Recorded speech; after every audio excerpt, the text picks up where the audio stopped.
Good morning, millennials. Welcome back to the Toast and happy Monday, girly swirlies, entering Gargy Pargy Fall. Hey, Jax, how you doing? I'm doing good, and you're right about that, Turdy, because we are technically entering fall this week as we rev up to September 21st. Like, technically, it's still summer, even though it's so not. It's a weird time of year, and like, I want to meet the man. I do feel like the astronomers got this one wrong. Yeah, I want to meet the man who, like, created Labor Day and decided that was going to be the very last day of summer because we seriously have 3 weeks after, and how we all as a society let the government take away 3 weeks of summer from us. It's so true. Like, we're being robbed. We're being robbed, and we're so happy about it. We're like, summer, and then we all get back to work and we're like, we need fall to start. Why? It's literally still summer vacation.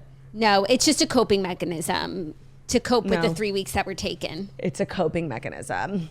How are you doing, Turtaloo?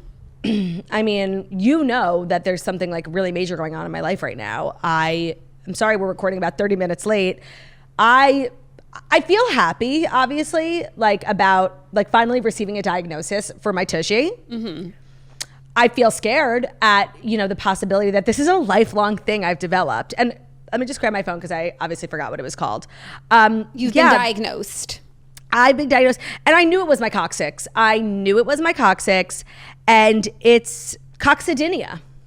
Oh, not Coccydynia. And I just really want everyone to respect my privacy at this time. I need to know what Coccydynia entails. Like, I want the actual Coccydynia. I also looked up a definition of it, and then the doctor also told me about it, and I feel like they weren't really... It didn't represent? Do you think you got a misdiagnosis? No, because it's exactly what it is. I have Coccydynia, but I don't know. It feels like everybody's sort of clowning on Coccydynia and not taking it seriously when they don't understand the pain that I am in and the pain that I have been in. Well, I'm Googling it, and already the erasure of Coccydynia is there because everything comes up as Coxsackie, which is hand, foot, and mouth. No, I don't have Coxsackie. I'm so glad I don't. I searched Coccydynia, and it says showing results for Coxsackie. Oh my God. Once again, the Coccydynia community is being silenced. They might need a voice like yours. I don't even know whether to be happy. There really are no treatment options. You can get steroids injected into your bones. I'm not doing that, okay? I'll just suffer. What is Coccydynia? It is a sensitivity of your coccyx, which is your bone, that's literally your tail. By the way, it's pelvic floor. They did say pelvic floor exercises can help, but for a lot of people, it remedies itself on its remedies itself on its on its own. Remedies itself on its own. Yeah, that's a weird sentence. Remedies itself. That has not been the case for me. It's been, how long have I been complaining about my tushy? I feel like we're going on a year. I feel like it really revved up in the spring of what this year? year. So hard 6 months of tissue complaints. That's what I think. Well, I think we have all been to a place where we get misdiagnosed, and to have a diagnosis is really, it's empowering, and I'm happy to be the face of Coccydynia. And if there's a pharmaceutical company out there that's looking for a face for their Coccydynia medication, although there is none, therein lies the issue. I am happy to jog in a field on a commercial. I'm sorry, I support you. You know that. Oh, by the way, I could tell in the group text this morning you weren't happy for me when I got my, and you really haven't been there. You really haven't been there for me during my Coccydynia journey. I feel like you won't let me be there for you. You're pushing me away. You kind classic of stuff. You're kind of just getting into your Coccydynia community, and you don't want to talk to people who don't have it. It's hard to talk to people. Yeah, it's hard to talk to people who don't relate, and not only that, who I know think that I'm being hypochondriac and dramatic. That's not what I was gonna say, and You're jealous because you don't have a diagnosis for your tushy problem. No, and if it requires me making an appointment and going to the doctor like you did, I'm sat here with my painful tushy. But I do know we don't have the same thing. So you're on your own journey. And again, if you just let me say what I was going to say, I feel like Coccydynia sounds like Genovia, like a fake place, a fake disease, but a really good effort at naming it. Right. Like I said, you haven't been there for me in my Coccydynia journey from the second I've been diagnosed. And look, she's not even trying to hide it. She's so jealous, you guys. Well, no, I am here for you. Whatever you want to do, if you want to stand while we do the toast, and it would literally look like a debate. I love it. If we need to get walking desks, whatever the doctor says, I'm right there with you, and I'll stand in solitude, literally. he didn't really give me a treatment plan, which was annoying because I thought I was going to go into the doctor's office today and like come out healed. He said like the next step would be an MRI, and I just feel like that's really crazy. Like, like I'm all for, you know, the bit, but having an MRI for my tushy problems, like I think that's crazy. I think it's too far. Yeah, like me and my Coccydynia, we walk alone.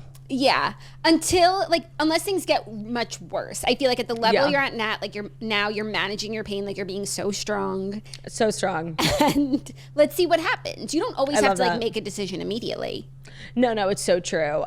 So I just want to thank everyone who's been there for me during my Coccydynia journey thus far. Not you, but everyone else. Because like, you won't let me be. You want me to not be there for you. Like Margot's really been there for me. Yeah, Ben. You're just pushing everyone away because you want to go through it on your own. You want to know why? It's because you don't want to burden anyone. That's to my Coccydynia swirlies. Like this invisible illness will not stop us. Okay, it won't, and neither will the jealousy of our peers. I'm here for you, Claudia. I don't know how many more times I have to tell you. Well, it's one thing to say it, and it's another thing to act it out. I said I would stand for you. That's major. But you knew that I wouldn't ever do that. So it's easy to make a promise. On it. That's How was your weekend? Like, so good to be back. Feels like it was a long weekend. It was a long weekend. I feel like I got so much out of the weekend. So many different like buckets were checked. One major highlight of my weekend is that we went to Disney on Ice on Saturday. Which is kind of like this thing you and Olivia have been doing a lot. This isn't your first time at Disney on Ice. It was won't be your my last. first time because they went in like Q1 of this year, but Charlie was still kind of little and I didn't think it was right for him to go. So I stayed home with him, and Olivia went, and Harry and Zach and Kayla and Levi, and they loved it. And then I was like, oh darn, I wonder. Wait, and was Olivia and Zach Weinreb, your husband, the two that loved Disney parks? Yes. Okay, so like they have been. They are the Disney adults. Okay, for sure. So I knew that whenever they came back around, like I wanted to take Charlie. I felt like he was really ready. And if you are considering taking your 1-year-old, like he loved it. Disney on Ice was incredible, let me just say. Actually, it's quite a feat to like do all that on ice. It is, and I have so many questions. Like, I need a Disney on Ice documentary because, like, who are these people? Like, are they people who, like, trained to be figure skaters and didn't quite make the Olympics? Like, how are they so skilled in skating but also have, like, a musical theater interest and background? They're not just, like, you know, hockey players who didn't make it because they're, like, singing and dancing. I don't think that they are Olympians who didn't make it. Like, not to be mean. That's just my honest opinion. But you're right. Like, are they dancers by trade? Are they figure skaters by trade? Right. Are they dancers who needed to learn how to skate in order to join the troupe? Or did they figure skate a lot growing up, maybe with Olympic dreams, and instead they're doing Disney on Ice? Like, I need to know how they got here. That's a good question. And what their trade is. And also, like, did they have to, I don't feel like you could learn this amount of skating just to get the job of Disney on Ice. Like, I feel like you have to be a trained skater because, like, they're doing triple loops. The most, yeah. The most. And what I realized with my keen eye is that so they do segments of, like, movies. And then there's, like, the star Moana and then all the background singers and dancers. And I'm pretty sure every background singer and dancer is the star of one sketch. Like, you would see someone like who they played, all like, carry equal weight. And they all have their big moment, which I was glad for because, like, someone's a village person here and next he's Simba.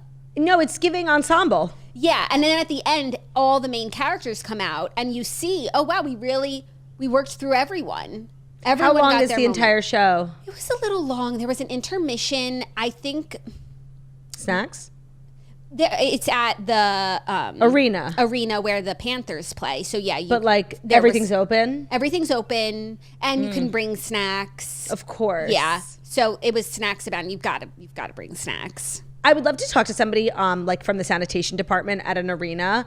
Like, what's the messiest group to clean up after? Like, is it a concert full of drunks or is it a daytime activity full of kids? I think it's the ravers.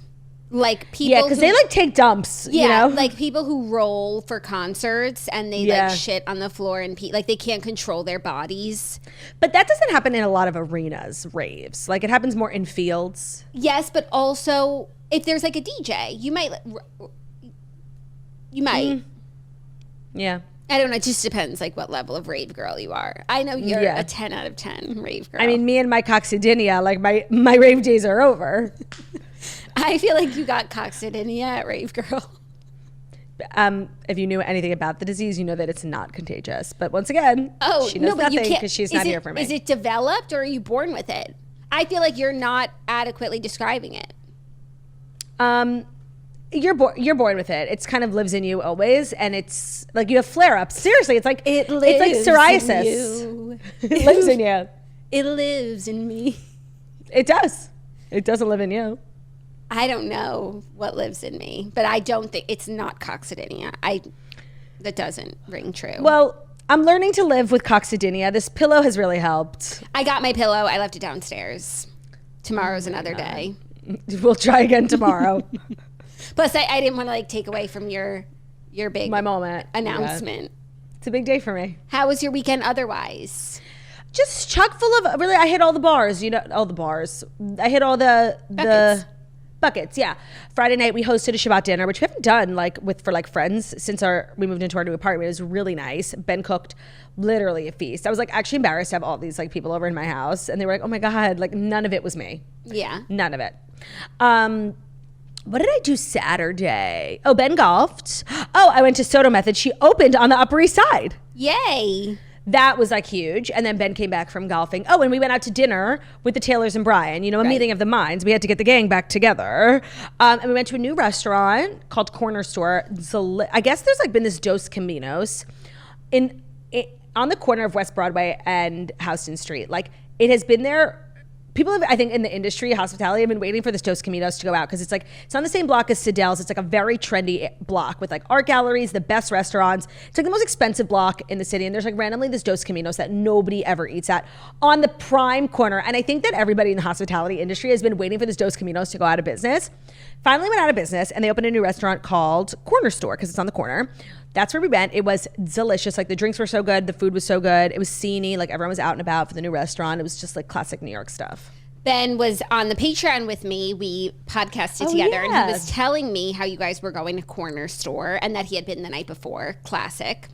Well, what do I say? I'm in this group chat. We're trying to plan a dinner, and I'm a planner. That's what I do. And everyone's coming up with times. What day works for you? Brian's this, Taylor's that. I said, okay, we'll go Saturday night, 8 o'clock. Where should we go? And I'm I've gotten us this far. I'm Ben, you're the guy. You know the restaurants. You're the restaurant foodie. And Ben has all the connects too. Right. If we want the best table at the best time, Ben's got to make the reservation. So I say, Ben, it's on you. What does Ben do? Nothing. So a couple of days later, I'm all right, we still don't have a reservation. I made a reservation, a pretty good one, mind you, at a different restaurant. And then Ben on Thursday night goes out with his friends and he's texting me, this place is amazing. We have to go. I'm I literally just made a reservation for Saturday night, but now. We did end up going with Ben's reservation and he was right. Yeah. Well, next time, just wait and see.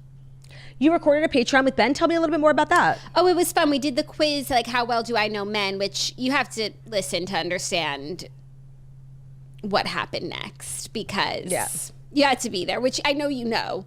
Yeah, I know. And if you don't listen, just head over to patreon.com/toast. And then I just got to catch up with Ben, which was really fun. We were sharing some recipe ideas, talking about what we were going to do this weekend. And I was I'm doing something fun. And that turned out to be Disney on Ice. And then we had some birthday party yesterday. I redid my play area in my house, which I'm just jazzed about. That's really been a highlight. You kind of nailed, I think a lot of women worry, will they have to sacrifice their interior decor for motherhood? And the answer is yes. The answer is yes, by the way. And I think the more that you fight it, the harder it is.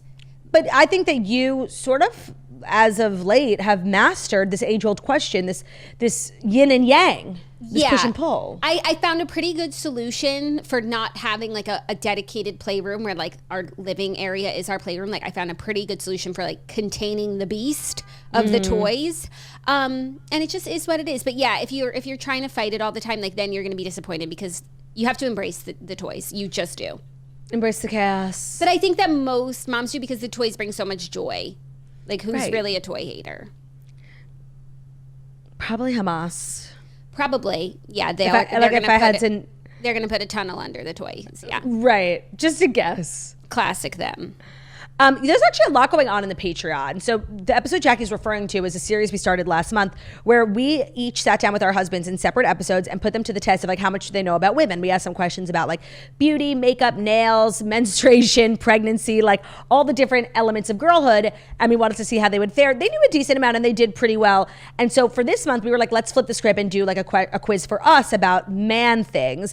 And we wanted to make it a little bit more fun. So we husband swapped too. We husband swapped. That was the best part. And I just want to say, like, men have no culture. Like, the questions were crap, their interests are dumb, and women are just better. I completely agree. And you also need to listen, Claudia, to see if I beat you or not.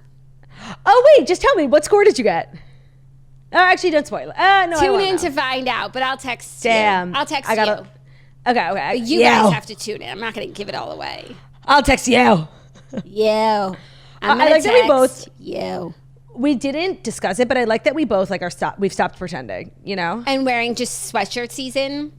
Yeah, like I feel like last week, every single day, we both got really dressed up. Well, we're first weeks back. It's very exciting. I've tried a couple different things. I don't like wearing shorts on the show anymore or a skirt. Me neither. It's just like, it doesn't look good on reels. Sorry, it doesn't. So true. And then I was doing capris, but then I had my spray tan issue. Of course. Even though now I'm tanned through and through, like it's hard to go back after what happened. No, and it's like once you see yourself on camera wearing an oversized sweatshirt and leggings and like high socks, so you're cute. never going back. It's the podcasting vibe. It is the uniform of the job. Okay, wait, we totally like buried the lead. We actually have a very exciting week. We have two things going on. We do. And they're both happening tomorrow. Right. So it's a very exciting Tuesday, really. God forbid we like spread out our exciting announcements. No. The first is we've been teasing this kind of major moment with Spritz. Obviously, for those who don't know, if you are new here, Jackie and I are founders in a canned sparkling cocktail company called Spritz Society. We've done amazing things over the years, but I want to say perhaps our biggest yet is happening tomorrow. I'll tell you a little bit, you know what, I won't. Ben actually told them a lot on the Patreon. Oh, okay. So can I or no? Up until what the flavor is. So we have a big launch coming tomorrow. New flavor, new SKU, new everything in partnership with one of our favorite people, Craig Conover. For those who don't know, he's one of our investors. He's the face of our company. He's such a king. We did this amazing project with him. Like, you guys are going to die. He seriously is like the most cutest. Actually, Ben was showing everyone at dinner with the Taylors, like all the pictures and stuff. And everyone, it's so crazy how everybody just like loves him. They're like, oh, and he's so handsome. Like, everybody was just like, oh my God. He really is the best. Like, they're going to love what we've got to offer at spritzsociety.com tomorrow. They're going to love, and we'll get into it tomorrow. Using code CRED20. Of course. And then we also, Jackson and I, kind of crushing the guest interviews lately. We've been really wanting to ramp up. And so many people were in town last week because it was Fashion Week. So we were able to do another interview that's dropping tomorrow. We will drop who the guest is on our Instagram today, but feel free to drop in the comments who you think it is. I'm really excited for this one. And this is the first time this person has ever done a podcast interview, which I was honored to be a part of. Yes. Yes. So we'll leave it at that. To discuss. Yeah. Without giving too much away. You know, it's so hard for us to be coy.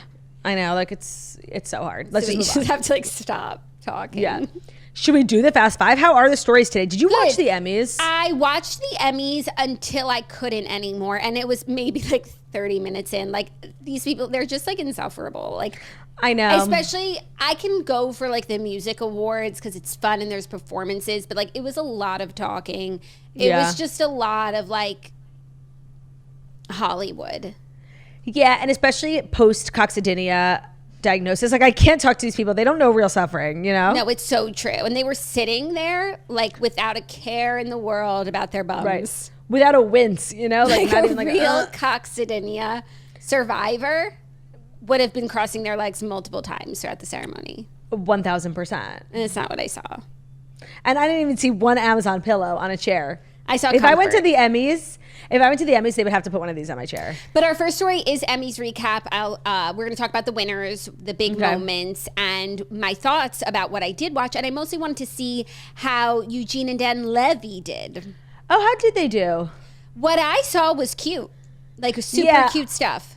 I liked that they were the hosts. I know we talked about it when they were chosen, and I thought it was a great choice, and I think they're really well liked by people in Hollywood. I thought it was excellent, and I liked that joke they made about the bear.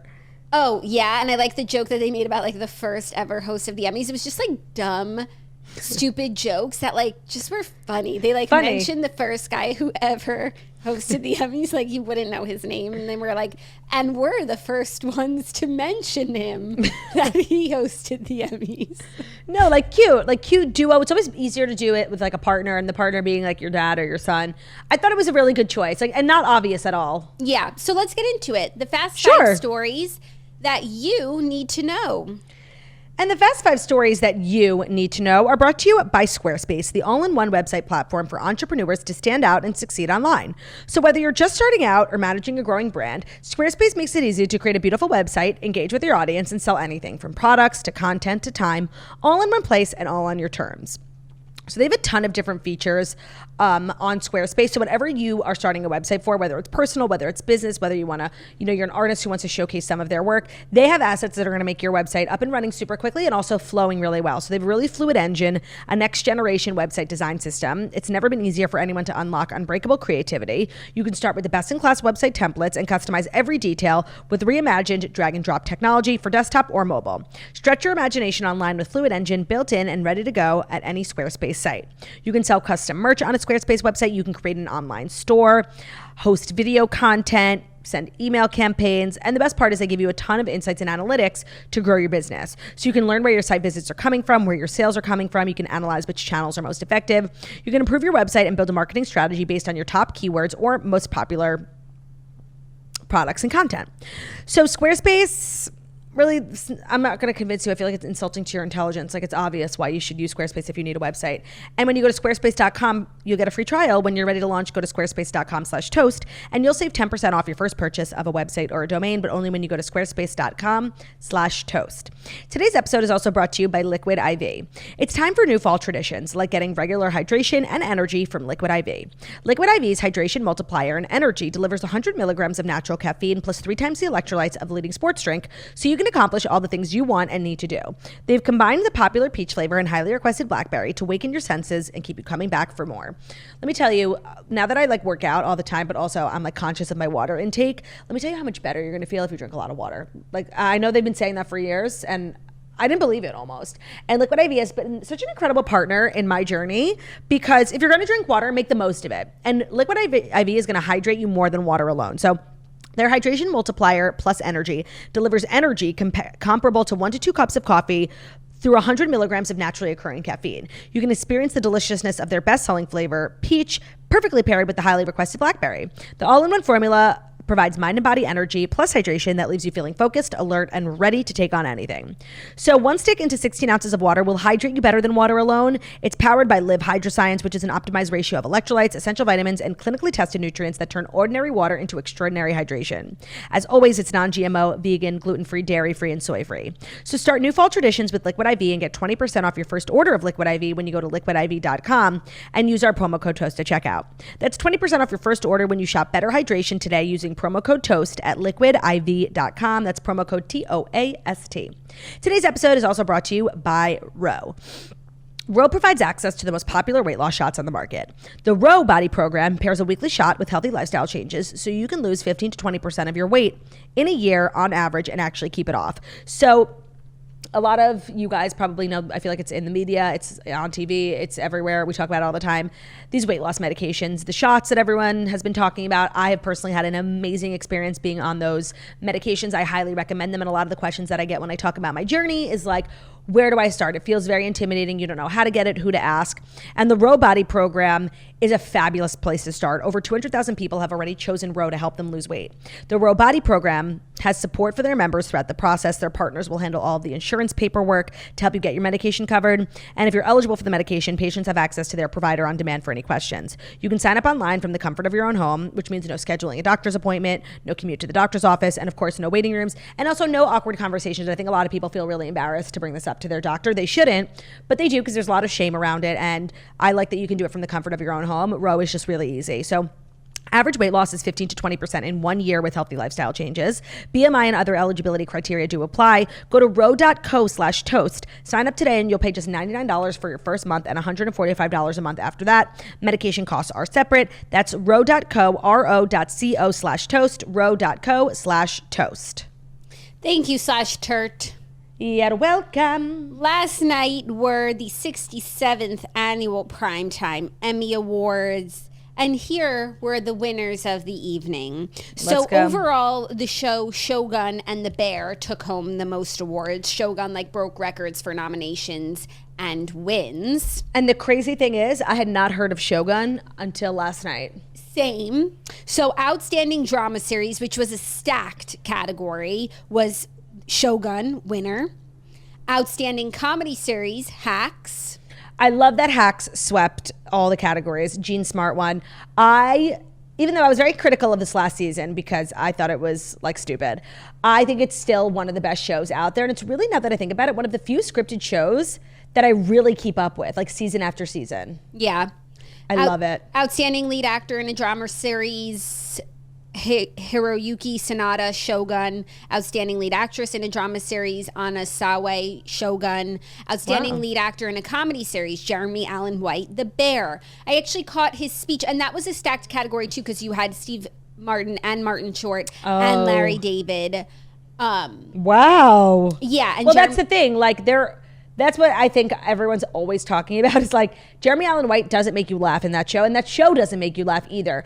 It being categorized as a comedy actually makes no sense. And for him to win against Steve Martin, Martin Short, and Larry David, I guess that doesn't make sense. It doesn't. Well, his speech, he seemed really earnest and grateful, and by the way, cute. I think that I'm just he's saying, deserving. I've not heard him speak before. I don't subscribe to Jeremy Allen White. .com. Content. Yeah, I don't watch The Bear, so I don't know this man. That was my first time interfacing with him, and he had a good attitude about him, I felt. Oh, no, he's extremely handsome. There's nothing not to like when it comes to JeremyAllenWhite.com. I am a subscriber. I have been for many years. You get the fan mail? I love his website. Yeah, I subscribe to his newsletter. I loved him in Shameless, and I've just sort of followed his journey personally and professionally. Right, I never watched Shameless. He was definitely the best part of Shameless, and created this very cult following for him because it was a very popular show, but it was very almost niche, his following. Mm-hmm. And I don't think that he's not deserving at all. I think he acts the hell out of that show, and I think the show is bad. Sorry, I do. Don't come for me. That's just my opinion. But I don't think he's undeserving. I just think I hate when things don't make sense. Do you know what I mean? Yeah. So why is it in the comedy category? Because Emmys only have two categories, right? Drama and comedy. Yeah. And the thing is, it's not a drama, but it's more of a drama than it is a comedy. It's just a show, why does it have to have a category? It's just a show. Yeah, I understand. Well, Outstanding Lead Actress in a Comedy Series went to Gene Smart. Hacks. Queen. Yeah, deserving. Outstanding Supporting Actor in a Drama Series, Billy Crudup, The Morning Show. Outstanding Supporting Actress in a Drama Series, Elizabeth Debicki, The Crown. Oh, yeah. Queen. She was such princess. A queen. She looked unbelievably gorgeous. She took her role as Princess Diana so seriously. I think she forgot to stop acting because she is Princess Diana. Yeah. Everything she does, her outfits, her mannerisms, the way she talks. Yeah. Outstanding. Somebody needs to yell cut. Or that's why she got the part. Yeah. Outstanding Supporting Actor in a Comedy Series, Eben Moss Bachrach, The Bear. Supporting Actress in a Comedy Series, Liza Colon-Zayas, The Bear. Then Outstanding Limited or Anthology Series, which is always a fun category. I love a limited series. I agree. I kind of like it better than shows that come back every season. Agreed. We've had enough of you. Thank you. Yeah, no, and I feel back in the day, this category was ew, who cares? And now I like these shows and I watch these shows more than I watch the regular categories. Yeah. Queen's Gambit, those types of shows, right? Right. Lessons in Chemistry was nominated, but it went to Baby Reindeer. As did Lead Actor in a Limited Series or Movie went to Richard Gadd, Baby Reindeer. Did you watch that? I watched the first couple of episodes, and then there was a really graphic sexual assault scene that I was why? I was protecting my peace. I'm why am I watching this? It was so upsetting, and I realized at some point I'm I don't have to be watching this, so I stopped. And the girl won too. She was amazing as an actress, so I think that they deserve to win, and it was super popular, which counts a lot. I'm sad that Lessons in Chemistry didn't win. Can we talk a little bit about the outfits? Because I thought Brie Larson, I was about to say Brie Vandekamp. Brie Larson looked so beautiful. Like, and Heather McMahon interviewed her and she was like, tell us about your outfit. And she really wanted to pay tribute to Elizabeth Zott. And you know what? I didn't think of it at first, but she was like, this is like sort of me saying goodbye to the character. And it was so Elizabeth Zott coded. I have to go look. I hadn't seen. Oh, I It saw was like it. She was wearing teacup custom Chanel. Yeah, wait. Now Yeah. let me look at it as Elizabeth Zott. And it is. It was so cute. Elizabeth. Well, good. That's a good inspo. Keeps her looking nice. I thought that Hannah Einbender looked so fabulous. Mm-hmm. She was one of my best dressed. I thought Jennifer Aniston, like, yawn. She looked great. Like She can't look bad, but I feel like she gets the same blowout and the same dress. I feel like I've seen this outfit before. Now, I kind of get that. You know, I'm a creature of habit. Like, if it looks good, it looks good. Yeah. But at this point, she wears it so much, it looks like that's what she would wear to the grocery store. It doesn't look special. I guess. I kind of am here for it, like having your classic look not deterring. Like, you don't need to be like taking chances when you know who you are and like you know what looks good on you. Like, why should I potentially look ugly?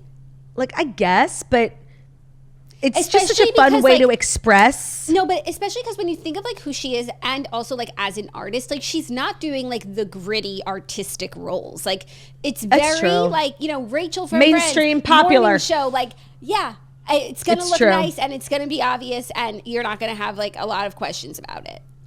I also thought that Kristen Wiig looked amazing. Oh, I didn't see her. Oh, and Ayo Edebiri, I feel like everybody is obsessed with her outfit, and she's kind of having a moment. And what's so cool, I don't know if people know this. Do you know that? Actually, I feel like people do know this if you follow Ariel Charnas. She's really becoming known for her style, and her stylist is Ariel Charnas' sister. Yes. And that's like a huge win for the influencers. It is a huge win for the influencers. Selena, okay, I'm looking at pictures now. Do you see Selena? She looked very Selena. I did. Liz Woods put it best because I was having the same feeling. Liz Woods was like, I feel like she's literally worn this exact same dress before. Or I just feel like she too has like a style that she likes. And you know what? I kind of take back what I said. Like, yeah, it's more fun for us to like when people like go so Flop. glamorous, good or flop, like good when they go extreme, good or bad. But if somebody works for you and you just want to like not capture any attention, good or bad, like, you know what? I kind of get it. Yeah, like you want to look nice. You're going out for the night. Yeah. Why do you have to be a clown? Yeah. Elle Fanning, beautiful. Yes. What was she there for? Well, are you sure you're talking about Elle and not Dakota? No, I'm talking about Dakota. You're right. Cool. Same thing. I liked it too. I liked it. Yeah. Yeah, like she looks pretty. She also, I feel like the Emmys, nobody's going to like, the Emmys are so blah, you know? Yeah, Like no one's gagging at the Emmys, you know? agreed. I do agree with you that Brie Larson is amongst the best. But no, nothing I saw like was unbelievable. Honestly, maybe Elizabeth Debicki's my best dress, but only because I really got to see her 360. What about Hannah Einbender? Did you see what she wore? She The looked pink. nice. She looked nice. Yeah. Moira looks gorgeous. As always, love that she's supporting her husband and son. Right, exactly. Yeah. Yeah, it wasn't like a show-stopping red carpet, but Rita I wasn't Ora offended. Looks amazing. What One was thing about she Rita doing Ora, there? she's going to show up. She's going to look amazing. And 10 times out of 10, no one's going to talk about it. Yeah, they're wrong for that. Oh, I think a lot of people considered Meryl Streep to be their best dress, like with the pink tuxedo vibe, which I liked. It was different. Eiza Gonzalez and Rita Ora are literally wearing the same thing. Have you seen this? I saw Eiza Gonzalez. I loved what she wore. That's what Rita Ora wore, except with like a little less cleavage. Wait, Rita Ora Emmys. Oh. Are they wearing, but they're not wearing the same designer. No, the neckline is different. But But by the way, it's the same designer, Tamara Ralph. Excuse? Yeah. Gonzalez, 34, and Ora, 33, accidentally twinned on the red carpet at the Peacock Theater in Los Angeles, with the pair both wearing strapless baby pink Tamara Ralph gowns for the event on Sunday, September 15th. Oh my God, like who's getting fired? Eiza's was from fall winter 2024-2025, and Rita wore an old gown from 23-24. Whose do you like better, even though they're the same thing? That's actually a good question. I actually like Rita's better because I don't like such a plunging neckline personally. For a dress, I like Rita's better conceptually in terms of how they wear the dress, and they're like, hers is tailored better. Eiza Gonzalez, the dress looks too big on Rita Ora. I feel like, not to be mean, like I feel like Rita Ora, because no brand would knowingly send two very similar dresses to two different women attending the same event. It makes the brand look bad, and it makes the girls look bad. I feel like Rita Ora, like, because she was like barely invited to this event, like had to go shopping at the mall, and this is what she bought. Or her stylist like pulls it, not thinking about who else might be wearing it. You know, maybe it was two stylists. It's like Sparky Pilastri. Like they got Sparky. But the brand would let you know. Really? That's not a good look for the brand. Yeah, I mean, like it actually is too fashion. Well, like now we're talking about a brand we had never heard of, but yeah. Wow. I actually saw when we were talking about the VMAs last week, like iconic moments from VMAs past or whatever, where I think it was Pink and Shakira wore the same dress on their, like exactly the same Balmain. And I was like, oh, that's so crazy. That never happens anymore. Like people really have got it down and are communicating. And now this happens. No, but it doesn't happen for a reason. Like all the channels, the publicists, the marketing girls, like they know how to avoid it. Yeah. And I just think Rita Ora was at Short Hills Mall and picked up this dress. Like that's really what I think. Well, at least if two people are going to wear the same thing, like make it a good one. And they did. Yeah, and it's not like one person looks so much better. Like they really are both beautiful, perfect looking women. They look great. Yeah. Schwarzschild looks good. Saoirse. Yes, Saoirse. She looks good. Yeah. Okay, more categories because we have to get to some of the more exciting categories. So we did limited series. Oh, are we not done? Like, yeah, because how many categories are there? Oh yeah, go to that. Will do. Oh. Outstanding competition program went to the Traders, which was a major win for the Traders. I will. Does anybody else think that it's convenient that the Traders Peacock original show won an award that was being held at the Peacock Theater?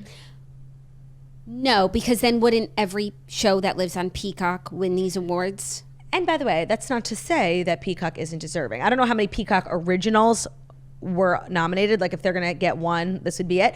But it is a great show. New concept, different. People loved it. I think it's totally deserving. And it's cool when like our interests are reflected at these like snotty award shows that like take themselves so seriously. When it's like, let's be real. No one's watching this shit. Everybody's watching Traders. Right.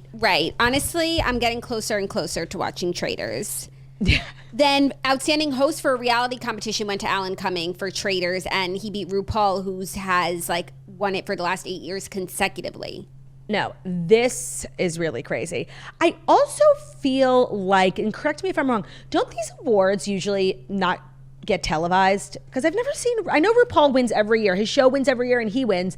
But I don't know if I've ever seen him on the actual stage. I feel like these go to like the daytime ones or just like the non-televised ones. Yeah, I don't know. But maybe they're trying to reach a wider. It's a good idea.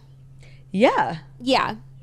So then, and I can't believe RuPaul didn't win. Like, not that I think like it was time. Like somebody else. Yeah, this seems like a worthy show to usurp and to break the streak. It's just crazy that he didn't win. Yeah. Well, I'm sure he'll be okay with his 8 trophies, and I think there's more because it was 8 consecutive. But before that, he has like so many nominations. No, not enough people talk about how RuPaul is one of the wealthiest individuals. Like what he has built, people don't realize. First of all, not only has the show been syndicated like on a million different continents, it's all produced in-house. World of Wonder, that's his production company. Like that is business savvy. Yeah. I wonder how much he's worth. I feel like nobody even truly knows because he's not like obnoxious. Like nobody knows. He keeps to himself. Like he just, I don't feel like he doesn't leave his house. Yes, smart.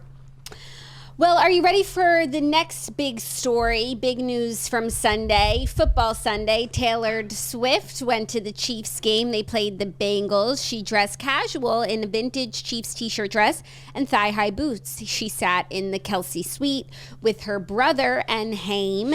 And a lot of little nuggets came out from the evening. One, that there is a Taylor Swift Eras Tour poster in the Kelsey suite at Arrowhead, where she once rocked the stage.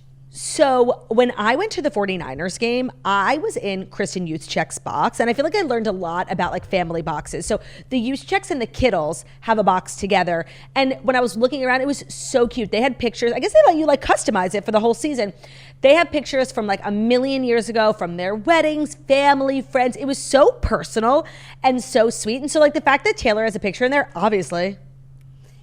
It's kind of significant. Like she is still the girlfriend technically, right? Yeah, but she also has a connection to Arrowhead. Like she rocks to the stage. I'm sure that particular poster says like Arrowhead Stadium, July, whatever. Yeah. So I loved that. And by the way, the game, I have really become acutely aware of how much I say, by the way. I'm going to start working on it. It's okay. I think it's a phase. Okay. Maybe. Okay. The game itself, because, you know, I'm not like other girls. I turn on the game and I actually watch it after Taylor, like, it's shown. I like to see what happens. It was a really good game. And I feel I was an empath. And I was rooting for both teams. I didn't particularly have an interest because I love Joe Burrow. Everyone knows, like, he's really a fine specimen. And he's got frosted tips. And I really like it. I think it's a good choice. And then, obviously, Taylor and Travis. Like, I would have been happy if both teams won. And I feel like I have some thoughts on the Cincinnati Bengals because they kind of remind me of me at a young age, like a lot of potential, but they can't get out of their own way. Like there were a lot of players, they lost the game. It was so close up until the very end, but they lost the game because of like a couple of calls that were their fault, you know? Like they got pushed back, they lost their first down. Face mask, one of them was screaming at the ref, he got thrown out. It's like, those are dumb mistakes. Like you cost yourself the game. And I feel like if I was a coach, I would have a talk with them, you know, They about need like an attitude adjustment.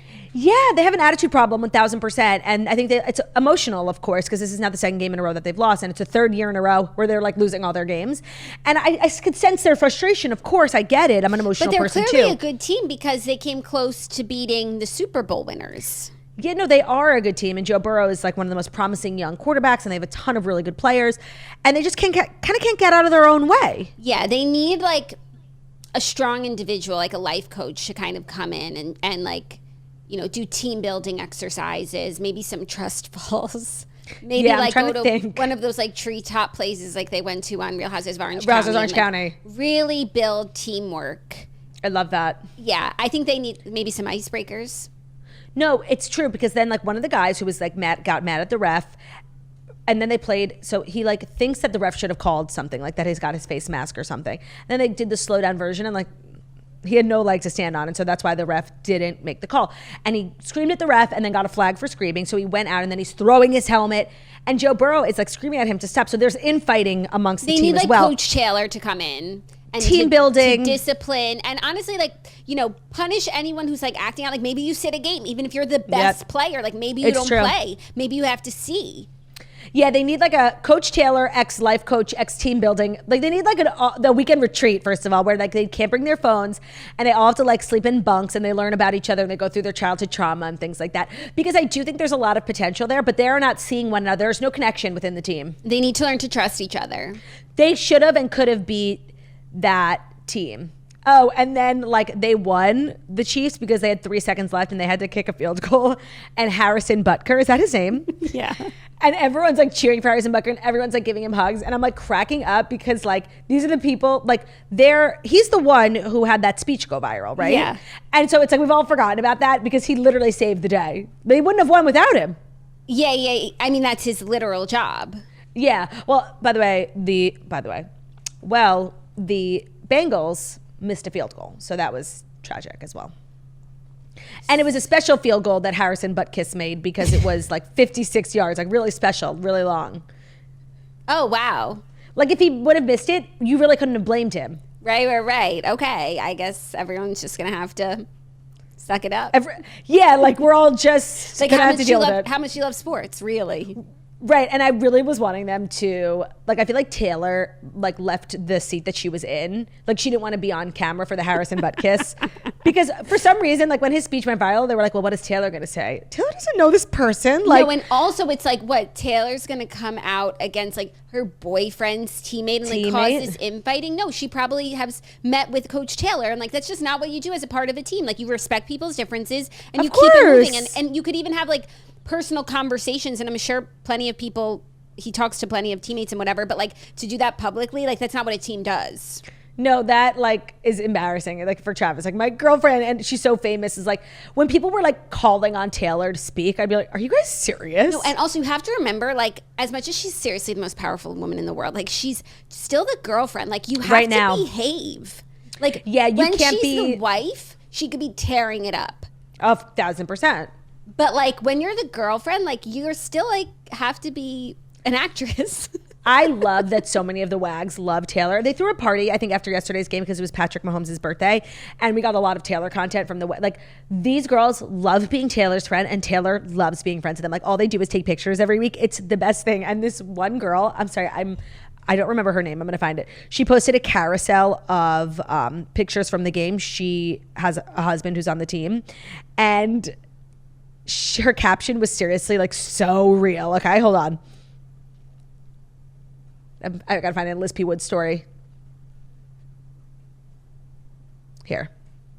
Bitches clearly want my life, and it's so evident. Like, they do. I do. Yeah. Her name is Kariah Gordon. Oh, Shariah. Taylor was talking about her. Oh, her man is Nicole Hardman Jr. They're married. Cute. Taylor's with her a lot. I feel like they're in the box. She sat next to Taylor at the game last night, and so that's why her week, caption. by the way. Yes, you're right, because there's a picture of all four of them. Mm-hmm. Oh, yeah. Taylor must really like her. I feel like she's funny. Bitches clearly want my life, and it's so evident. Like, yeah. Yeah. I'm going to make that my caption like the next time I have a picture to post. Someone remind me. Are you ready for our next story? I guess. I didn't watch a lot of football yesterday because I was like, oh, I played golf. Yeah, I'm an amazing wife. Oh, just a different sport. Just a different sport. I'm kind of, like a well-rounded athlete, you would say. Understood. Even with my coccydynia.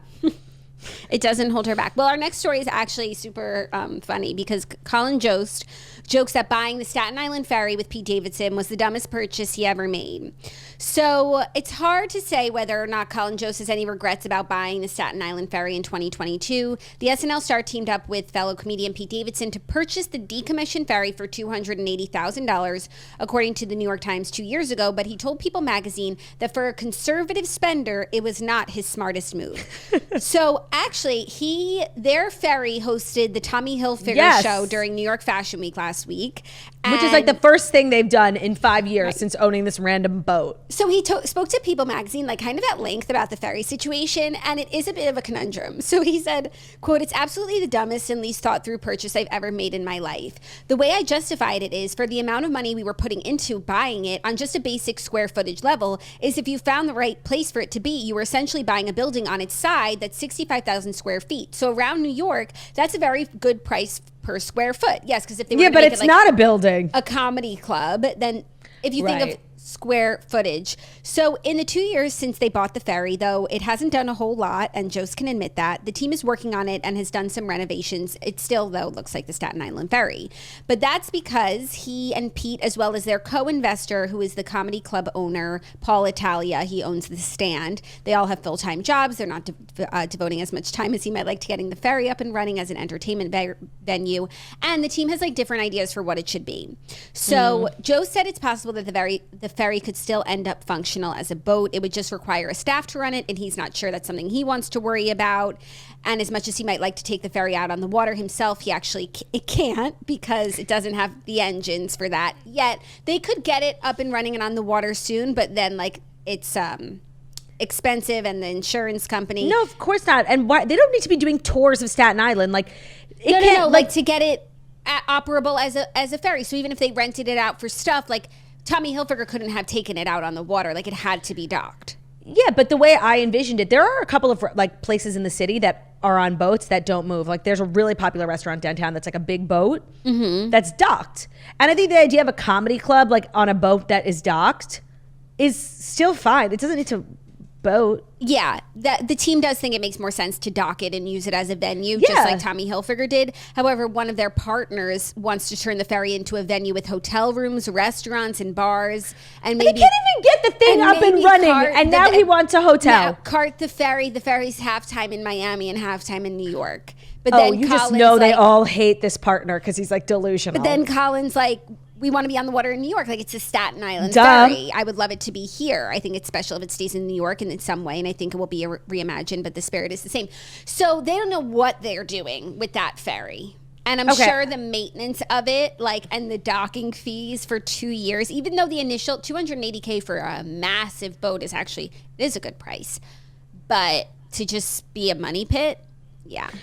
Yeah, and they're really not utilizing the celebrities involved, because if they had just I feel like renovating it into a small comedy club and like having your big famous friends go, and it doesn't need to take off, like it just docked. Like, to me, it sounded like a good idea at the time, and now it's just stupid because nobody cares. And they have one investor who's like delusional. I want to make a hotel and take it to Miami. And the others who don't want to do anything. Like, it's giving group project with like a chaotic group. Yeah, someone needs to, like, one vision needs to emerge as the leader and everyone needs to get on board. They need to have a brainstorm. They need to literally get on board. They need to make a decision. Okay, so you and I buy like a defunct ferry. What are we doing with it? I think a bar, like it stays docked. Well, I think the idea of having like a... Yeah, I think like, Toasty Booze cruises. Yeah, but I don't like the concept of, especially in the city, of like having a party or a bar or whatever on a boat that moves, because you're stuck. And then you're like, people are not going to go because, one, they get boat sick, two, because they're like, oh, well, I have to be somewhere at 8:30 and the boat doesn't dock till 10. So if you're just stuck at the dock and you get like pretty views of the water and the city, like that's good enough. Being on a boat that's not moving, what is the point? I'd rather go to a restaurant on land on the water, because there are those. So true. Like, I'm just getting queasy for what? I'm not even sailing the high seas. People love facts. Being on boats. I mean, it really is a great experience to be on a boat. I love being on a boat. Like, there's literally a song, I'm on a boat. Like, that's all you have to say. There's a lot of songs. On the pontoon. I love boats, and I love all different types of boats. Like, we did a boat this summer in the Hamptons. Like, it wasn't, we did swim actually, but it's like, northeast waters, choppy, shark. Loved every minute of it. Every time I go on vacation, like to the Caribbean, I'm always doing a boat day. I think those are like the best days of my life. I love like a chilly boat in the fall or winter, but you just like, catch a lift. Oh my God. I think boats, I would love to own a boat one day. I need to add that to my list of dreams. I was adding it to my list, and then we did that boat day, and we had the best time. And then when I got home, like, I was rocked. Like, I was feeling the motion of the ocean for the next 24 hours. I'm glad it didn't hit me on the boat and I was able to enjoy, but I don't have the constitution, I think, to own a boat, because I couldn't really use it that much. I absolutely adore the use of the word constitution. Can you tell me a little bit more about what it means and like how to use it in sentences? So the constitution, like the makeup, I don't have the makeup of a boater.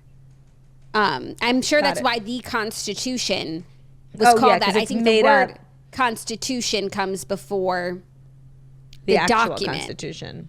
Yeah. So if I were to use it, a constitution is an aggregate of fundamental principles or established precedents that can. So because of my Coccydynia diagnosis, I have the constitution of a fighter. I think you have the constitution of a stander. I don't. Or maybe a layer on your side. Oh, of a layer. Yeah. I am a layer. Of one who lays on your side. Yeah, I was like, layer.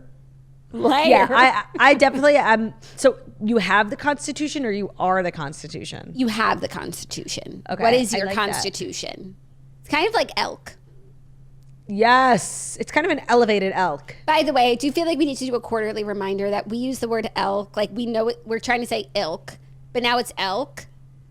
But I also have to remind myself that the actual word is ilk.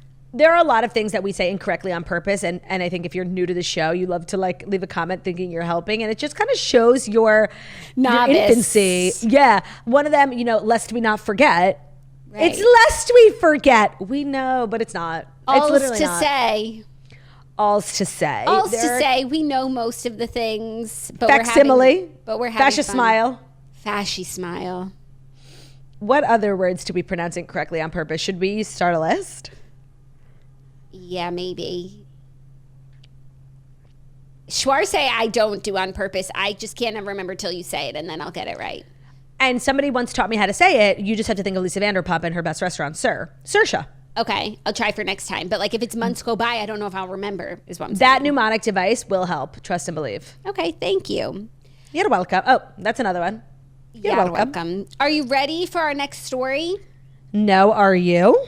No, I'm not, because I need to let you know that today's episode is brought to you by Huggies. Oh. This episode of The Toast is brought to you by Huggies Little Movers. Huggies knows that babies come in all shapes and sizes, and their tushies do too.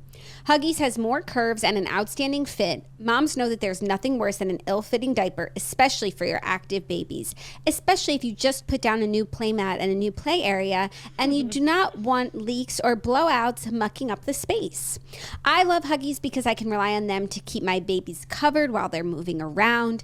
And they move around quite a lot these days, every which way. Their bodies curve this way, that, they're crawling, walking, doing their thing, and Huggies is there to support them.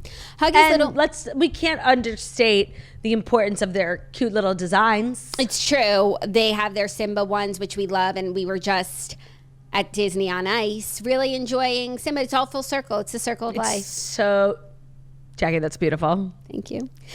Huggies little movers are curved to fit all curves, so my babies feel comfy no matter how much they're moving around, and they're moving a lot. They also offer 12-hour protection against leaks, which is a game changer. So get your baby's butt into the best fitting diaper. Huggies little movers. We got you, baby. Today's episode is also brought to you by Jenny Kane. Jenny Kane Home. With fall just being around the corner, it means that we're looking for any excuse to add coziness and newness to our space, or as Jackie and I like to call it, cultivating a vibe. And there's one place that we're going for all things interior, and it's Jenny Kane Home.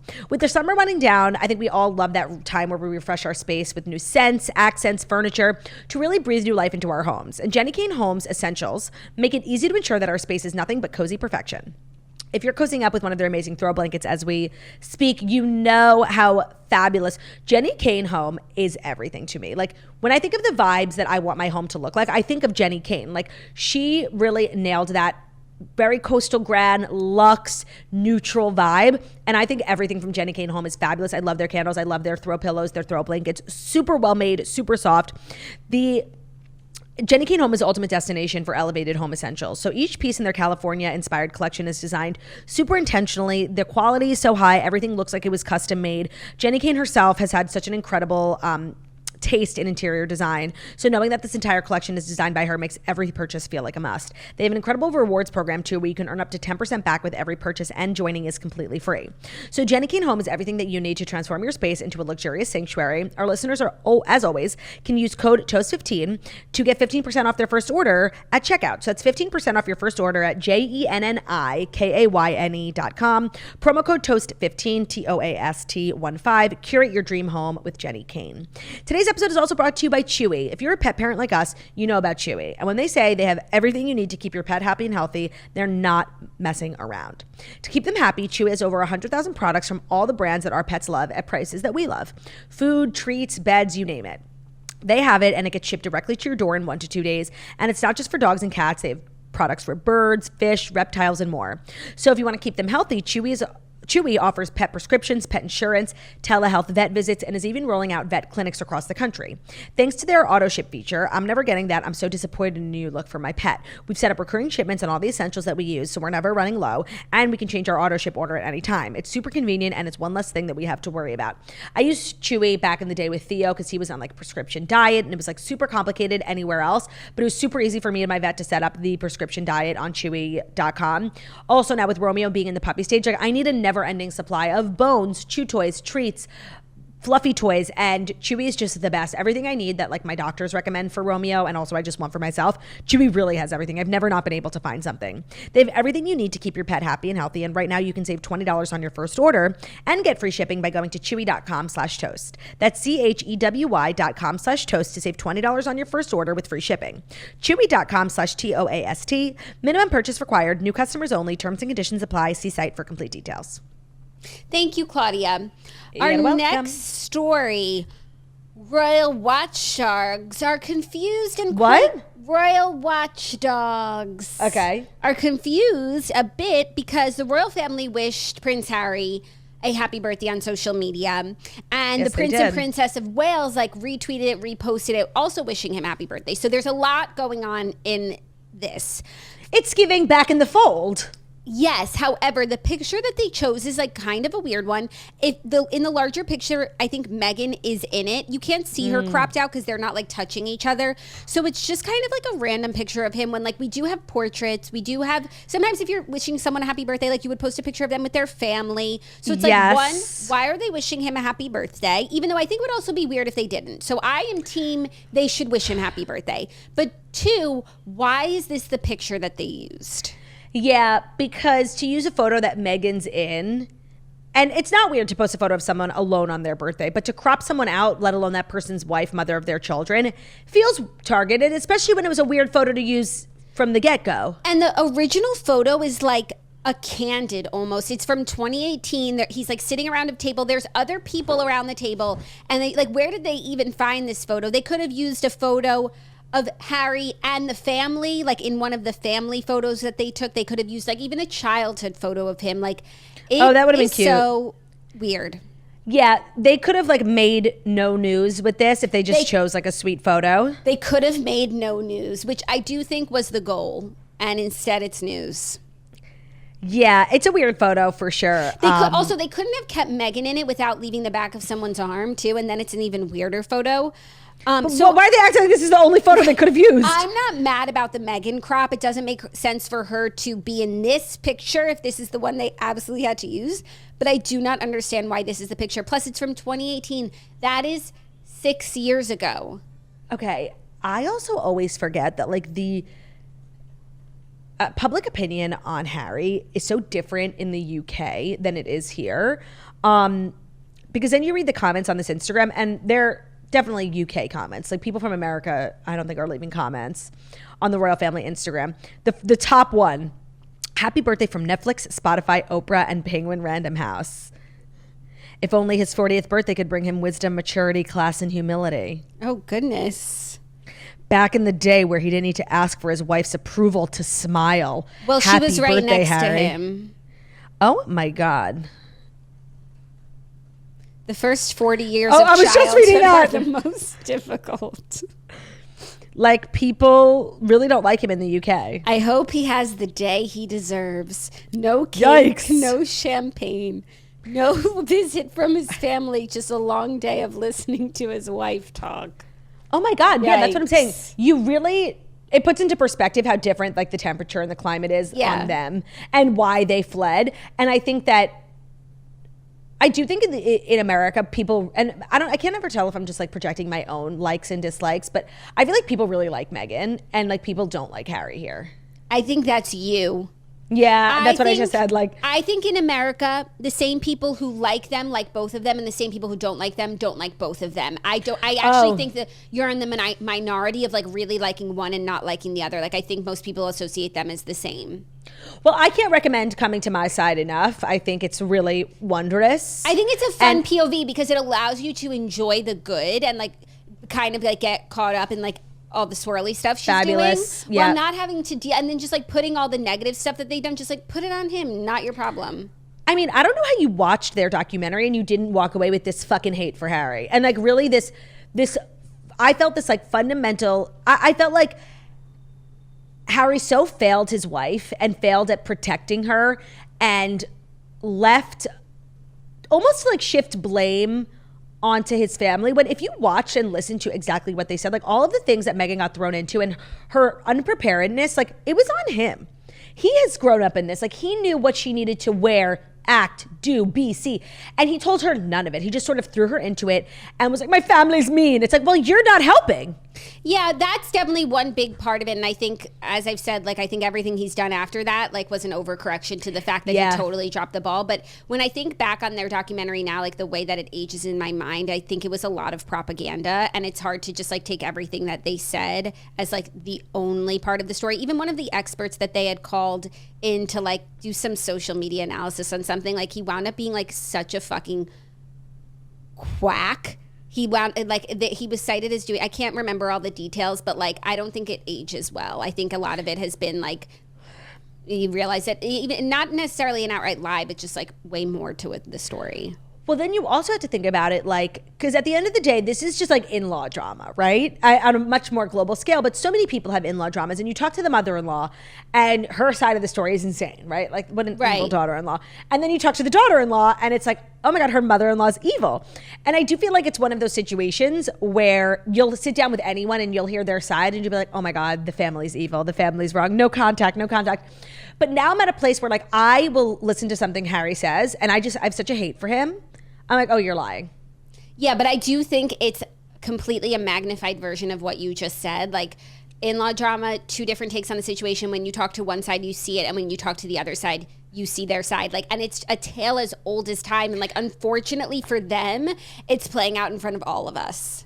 No, it's a tale as old as, like, I feel like a million girls are like, yeah, I've been there. Yeah. But obviously but not like, at the scale. but then he doesn't help himself when he writes a book about it and does shows about it. But those are also things that he has to do because he didn't protect her in the first place and they had to leave. And now they don't have the money that they once had. Yeah.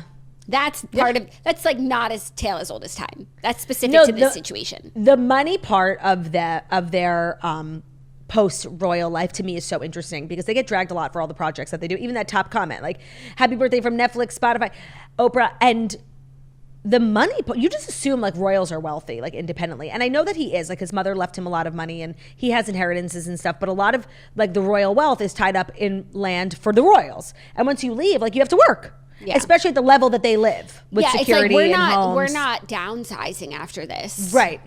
We're upgrading. Right. Well, are you ready for our fifth and final story? Mm-hmm. It's a little podcasting news that I find very interesting because the daily oh my God, Keeping Up with Sports finally came out. No, but it is sports adjacent-ish. It's Amy Robach and T.J. Holmes are expanding their podcast to a daily show titled The Morning Run. Not The Morning Run. Morning Run, because that makes it sound like the toast. Morning Run. So Amy and TJ announced Monday that they will release daily podcast episodes about news and entertainment. The former GMA3 Coast anchors made the decision to help listeners navigate the busy news cycle and historic political season this country is facing each weekday. They're both avid runners, and they will continue to host their current iHeart podcast, Amy and TJ, on which they discuss romance, cheating scandal, the ouster from ABC. But this will be a daily news entertainment podcast called Morning Run, Monday to Friday, bringing you daily news, entertainment, and lifestyle headlines, keeping listeners informed and entertained every day of the work week. This is actually really interesting because last week there was a report that came out that ABC is kind of like struggling with GMA ever since like firing TJ and Amy, that they don't have not even who to host GMA3, like the third hour, but the people who will one day replace like Robin Roberts, George Stephanopoulos, and Michael Strahan. Like they were set to follow their footsteps. And like this article came out saying like they have good correspondents there, but they're not stars. No, and it takes a long time to like for America to love you, and then they want more of you, and then you get to the place where you're, and also to like, you know, learn the like to get your experience in. And so they are kind of having this issue, and like TJ and Amy actually seem to be doing well, and now they're going back to doing daily shows talking about news. It's like ABC should hire them back. And so is iHeartRadio producing their second show too, this daily one? Yes, they are. Well, for like a podcast network and a big media company to take your, like they obviously are doing well with their weekly show, because to take on another show to do 5 days a week and sell ads for, like you have to, there has to be a demand for it. Yeah. So they must be doing well. I mean, I maintain that I think they were wrongly fired. Obviously, like having an affair is the wrong thing to do, but like what fucking business is that of your boss? Like who cares what choices you make in your personal life? And so I'm glad they're suffering. Like you're a loser, like good, losers suffer. Yeah, I agree with that. And now they're really doing what they were doing before, but just in a different space, and they must be having success with it if they're going to be doing more shows. They get to work together. The only thing is though, like the pressure is on for them to be together forever. Not even because they like cheated on their spouses, where there's always that pressure, like you have to make it work or else like, you know, you're a homewrecker. Now there's even more riding on it. Yeah. Yeah, and I think a lot of people say like, I could have a podcast, and then it comes to, you know, developing an hour-long show once a week, and it's way more work than people anticipate. And so then you get your feet wet and you're having a lot of success with a weekly show. A daily show is a lot more work, but these are two people who, like, you know, for many years were up at 4 a.m. doing the news, GMA third hour. So I do think they have what it takes. I just don't know if there's that much public interest in these two. Like, I feel like the media is obsessed with talking about them. Like, and they're like, who are their fans? Like, based on what I know about the podcasting industry, I can't imagine like they're getting more than 25,000 listens a week. Now, I know when you're a part of iHeartMedia, like your numbers get inflated because anyone with the iHeartRadio app, like they really can inflate your numbers and make it bigger than it is. But when it comes to like devoted fans, like I can't imagine that they have a lot. No, like who are the devoted fans? I want to check their Instagrams. Yeah. And please sound off in the comments. Like, have you ever listened to this podcast? And how many people who like watch GMA3 to even like them in the first place, like are going to now change their behavior to doing podcasts? I feel like it's a very traditional audience that uses traditional mediums, not podcasting. But she has 600K. Oh, wow. That's a lot. Yes. And he has 152K. Oh, wow. He's not really pulling his weight. Yeah, I just don't know. Not only that, like, let's say you love TJ and Amy, right? And maybe you watch TV and podcasting is not for you. I just can't imagine, like, even if you love to watch the GMA third hour, like, you're watching for the content, not for the hosts. You know what I mean? Like, yeah, and you don't have like fans. Maybe you get to a level like even Robin Roberts or what's his name, Stephanopoulos. Like, people love them. They're like America's sweethearts. But if they were to like start their own podcast, like, I don't even know if that many people would listen. They like the work that they do, but they're tuning in for the content, not the host. And I think podcasting is so personality heavy, and especially in the space where there are so many like news podcasts, I think that you kind of have to be, you got to have like, be saying something new, like hot takes. Like, I don't know that that's what they do, because that's not what they did. Yeah, and they weren't ever like journalists in the sense where they were breaking, hard-hitting, divisive news. They sort of are just very, it's like kind of a, what's our favorite movie? Morning Glory. Yeah. Like, it's morning show, it's light, and it's lovely. Yeah. But well, they must looking be doing forward to seeing what they do. Yeah. I'm rooting for them. I'm rooting for me in my battle against Coccydynia. I like the name and I like the concept, Morning Run, and their whole profiles are running. Like, they're running. That's people. cute. Yeah. Well, thanks, Jax. That was great. I hope your tushy's okay. Me and my pillow, we're doing great. I know. I just feel like I can't complain. Not today of all days, after the big D of the C. Thank you guys so much for listening to the Toast, the Millennial Morning Show, where we deliver the fast ice stories you need to know every Monday through Friday on YouTube. So if you're watching us on YouTube, please don't forget to subscribe, give this video a thumbs up. We're also available as podcasts, Spotify, YouTube, Public Radio, Spotify, and wickedly talented we are. Love ya. Oh, sorry. That's your turn. Love ya. Bye.